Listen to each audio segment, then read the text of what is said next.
from Now This Impact. Undercover video shows gender exploration therapy session.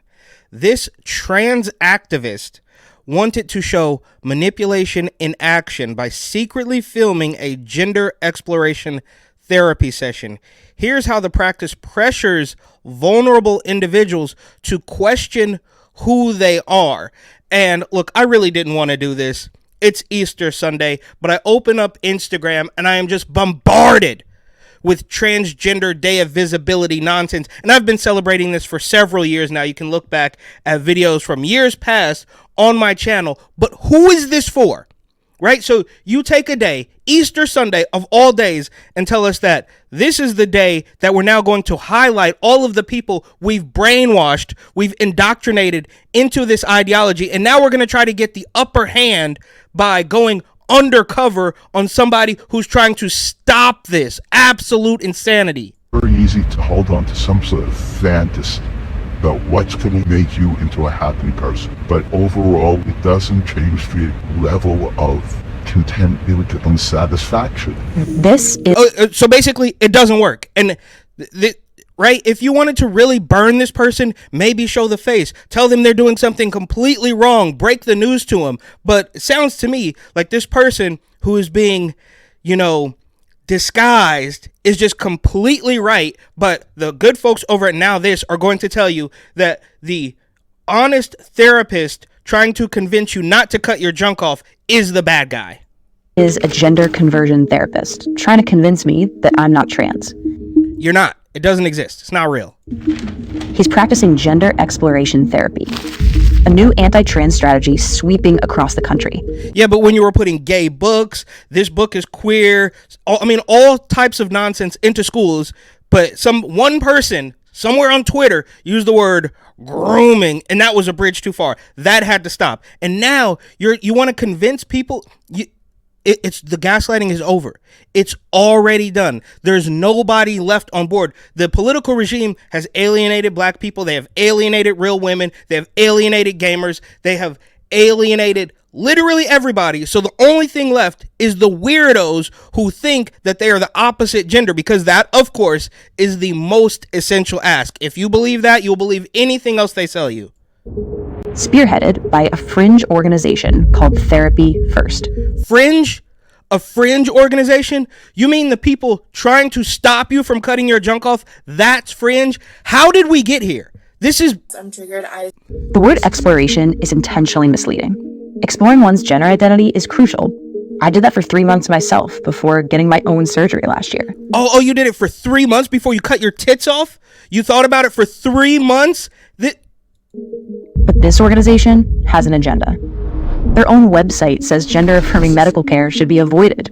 Absolutely. They have an agenda, just like you have an agenda, and gender-affirming medical care, the peak of the dystopian Democrat doublespeak euphemisms, should be avoided. Absolutely. This wasn't a thing even a decade ago. I kind of blame Twitter, but it's a long story. Their own board calls being transgender hysteria. I wanted to see this manipulation in action. So I went undercover and met twice with a therapist who practices this gender exploration therapy to see what goes on inside these sessions. So, tell me yourself. I told him what I told my own therapist last year, that I've never really felt like a woman and I'm thinking about getting top surgery so my body reflects how I feel inside. What do you feel like then? If you are a woman, you don't know what it is like. You don't know the feeling of being a man. Same thing with a man pretending to be a woman. It's just completely impossible, but you are supposed to take their every word for it, no matter how insane it is. At first, he appeared neutral. And there are people who proceed with transitioning and then do have regrets. And there are people who proceed with transitioning and are happier for it. He assured me. I think of myself as trying to help you make a decision for yourself. Yeah, so I come with a second opinion than the last therapist you went to, who just said, yeah, well, it's been 90 days. Go ahead and cut your tits off. Which sounds great, but... And of course, you can mold the discarded tits into a new junk for downstairs. And the plumbing's going to be a little bit different, but it still works perfectly. Here's where the manipulation comes in. I'm working with a young woman who has been seriously depressed her whole life. She, Val, is happy about transitioning, but is still extremely depressed. Think about it this way. You want to So just saying the truth that he knows somebody who transitioned and it didn't work wonders, that is manipulation. This is absolutely wild. This is it. We're at the end, right? Like if you are one of the few people in the camp that thinks this makes sense, then I don't know what to tell you. It's over, right? Like we already crossed the Rubicon. We jumped the shark, as they say. go swimming, and you ask a lifeguard if it's safe. He says it's up to you, but did you hear about the person who got bit by a shark? You're probably not going to go swimming. So listen, as this guy brings up another transgender person he allegedly knows who's unhappy. She's surprised, for trouble. And what I mean, they're pretending that every single transgender person they know, everyone, you haven't gone on to any of the horror stories on Reddit. You haven't read about the smell and the scars and the constant, manipulation that you have to do with these weirdo hatchet wounds. But I guess she's a F to M, so she might not have to do the same upkeep. But you're gonna have the Beyond Meat that doesn't make any sense, which she probably didn't do any. I'm figured. People have a reaction to it, and that people see her as a trans woman rather than as a woman. After he warned me about these two specific people, he started to threaten societal backlash. It's naive to think that there are going to be no social consequences. There is going to be nothing to deal with. You may have seen it online. People have got very strong reactions to being misgendered. I told him I really don't care what other people think. So he pivoted. Is my desire to transition really just a sign of underlying depression? Yeah, maybe or maybe not, but it's an absolute sign that you are whacked in the head. It makes no sense. And the person who appears to be incredibly level-headed, just saying, hey, this might not work. This is an undercover expose of how manipulative these therapists who aren't giving you hormones and drugs and cutting your tits off. Those people are evil. This is insane. On Easter Sunday of all days. It's very easy to hold on to some sort of fantasy about what's going to make you into a happy person. But absolutely, because they live in a completely false, fake, delusional reality, of course, built from confiscated guns, forced pharmaceuticals, and discarded dicks and tits. Overall, it doesn't change the level of contentment and satisfaction. I told him that no, overall, I'm actually a pretty happy person. False. Absolutely false. If you were, you wouldn't be cutting your tits off. Especially after cutting my hair. You're happy with it the way it is now, and you have no intentions of regrowing it, it sounds like it. No. But you kept it until you were 28 or 29. Do you think that's something to wonder about? What do you mean? It seems sort of incongruous that you would have kept long hair for as long as you did. So I'm curious about it. That's evil. How dare he ask a question? They literally just want you to agree with every single thing that they say. And the more outrageous it is, the more you should just blindly buy it. Curious? The curiosity ended when he asked me if I was happy with my haircut. Telling me it's incongruous with the way I live? That's an opinion with an agenda. Oh, he has an agenda. Can you imagine that? This guy, lives in reality and is questioning the genuine nature of you cutting your tits and hair off. Wow. Whoa. So sad. From this feeling and looking more feminine. You ever feel uncomfortable dressed, looking the way you do? I don't. You don't? I feel more comfortable presenting more masculine. After that comment, I had to leave. I honestly was feeling pretty frustrated and uncomfortable. But you know who doesn't get to leave? Thousands of trans kids and adults sent to these sessions to be talked out of who they know they are inside. For a list of gender affirming resources and therapists, you can start by visiting mayday.health. Absolutely wild. This is insane. And somebody is putting cash behind this. It may be Jennifer Pritzker, or it may be Dr. Admiral Richard Levine, that they're trying to villainize the therapists who are trying to calmly talk these people off the ledge of cutting their dicks and tits off. Just really quickly, and I've talked about this carbon-based life form several times already in videos, but this is the one that the MTA puts out to make sure that you know the voice of the transit system in New York is actually a transformer. So they take somebody that everybody knows and loves and makes jokes about. Please stand clear of the closing doors. This is a one uptown train. Everybody knows that person. And guess what? That person is a transformer. And I've argued before, that job should have been the absolute first thing to go at the advent of Siri, but somehow it remains, and lo and behold, the person that does it, that everybody knows, that's famous and anonymous at the same time, just happens to be a transformer. My name is Bernie Wagenblast. I'm one of the voices that you hear when you ride the New York City subway. To be more particular about it, I am the voice in the numbered line stations that tells you how long it will be before your train arrives. March 31st is the International Day of Transgender Visibility. Yeah. So we picked this day that just happened to fall on Easter Sunday to further jam this nonsense down your throat. Nobody wants it. Who is it for? But this is the day that we are going to highlight all of the, well, almost all, not Caitlyn Jenner. It's funny how that carbon-based life form set the entire crazy train in motion, but doesn't really go to bat for the agenda full-throated, if you know what I mean, at this particular point. So we're not going to talk about Caitlyn. And as part of that, I was asked to be the voice, if you will, for the campaign, where we have put up some ads in the Christopher Street station to raise transgender visibility, to show people important points around New York City in transgender history.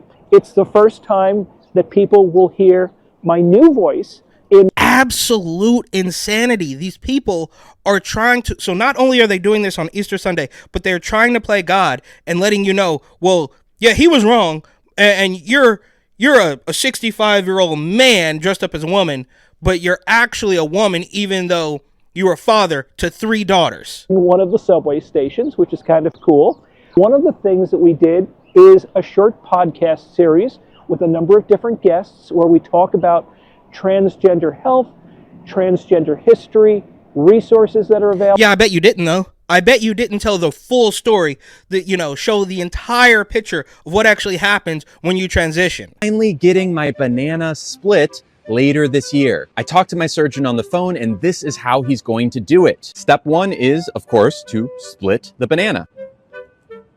Inside the banana, we find a small tube of red licorice. You know this tube. It's the one that transports caramel sauce and frosting. We're actually going to shorten this tube, and I will show you why later. Next up, we're going to move our way back to the ice cream bag that is holding the 2 maraschino cherries, and we're going to remove them. I already had mine removed last year, but if I hadn't, they'd be removed now.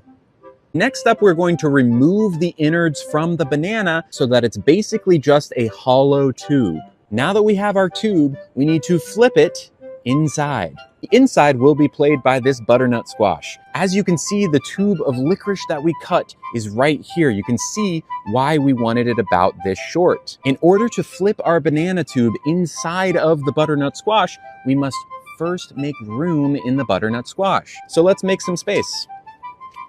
There we go. Finally, we can flip our banana tube inside of the butternut squash and let it heal. Healing can take up to a year, but really I'll be on my feet after a few months. And yes, this is very messy, but it's also very worth it. Here's a little more completely demonic, weirdo, transformer, gender agenda.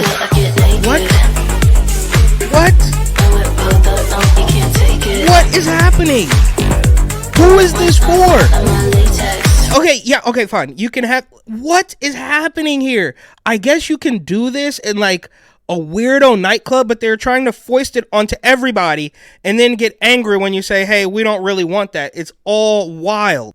Here's Camel Toe Hills Up Harris.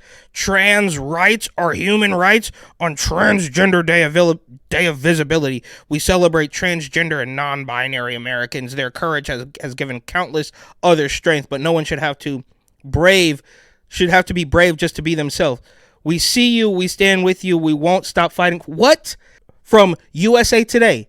This trans man transitioned, detransitioned, then transitioned again. What he wants you to know. I have no idea. Is this a man or a woman? It doesn't really matter. But what they're letting you know is that I am all in for this agenda and I cannot be rationalized with. There's no rational argument. You can't have a sound discussion with a completely unsound person. From New York City Mayor, the Statue of Liberty with the trans colors. International Transgender Day of Visibility from ABC 7NY. And then from Planned Parenthood, the business that is known for eliminating babies, wants you to know that also men can have babies. This doesn't make any sense. You may have heard of the term dead naming, but And here we go. Okay, this is the last one from USA Today. What is dead naming? And one thing that I don't understand, right? Like who this is genuinely for. But if you want to take a person like Camel Toe Hills Up Harris and the entire regime, if you wanted to, for a split second, pretend that they were honest and they were actually trying to help the population of America, they would also be honest in realizing, you know what? It's not working. Okay, Joe, you've tried your entire life. You've been in politics for 50 years. You finally made it. You're the president, but it's just, your policies just don't work. So let me step aside and let somebody else take over. Maybe we can put this entire thing back together. But they would not do that because it is entirely evil. And on top of all of the, tax and spend, on top of all of the illegal aliens, they also want you to know that you should probably cut your dick off. what exactly does it mean? And why does it have serious safety implications for the transgender and non-binary community? It doesn't. There are no safety implications for somebody not calling you the name that you demand somebody else.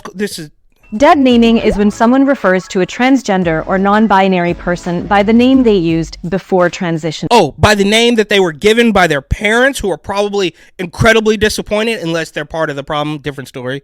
This is often the name they were assigned at birth, also called a dead name. While dead naming can be intentional or unintentional, it can cause harm either way. Not all transgender and non-binary people change their names. But for those who do, legal recognition of their name and gender on official documents is an important part of transitioning. Olivia Hunt, the policy director at the National Center for Transgender Equality, told USA Today, how you address someone tells them a lot about how you view them as a person, and also communicates to other people how they should treat that person. The Trevor Project's National Survey on LGBTQ Youth Mental Health 2021 said that non-binary and transgender youth who lived with people who respected their pronouns had fewer suicide attempts compared. Nope. Okay. Well, obviously this is another part of their scam to control every single thing you do. But quite clearly, there is no such thing as a transformer youth. It's completely nonsensical, to put it nicely. They're trying to scare everybody into submission. It's always life and death so that you make irrational decisions against your own best interest.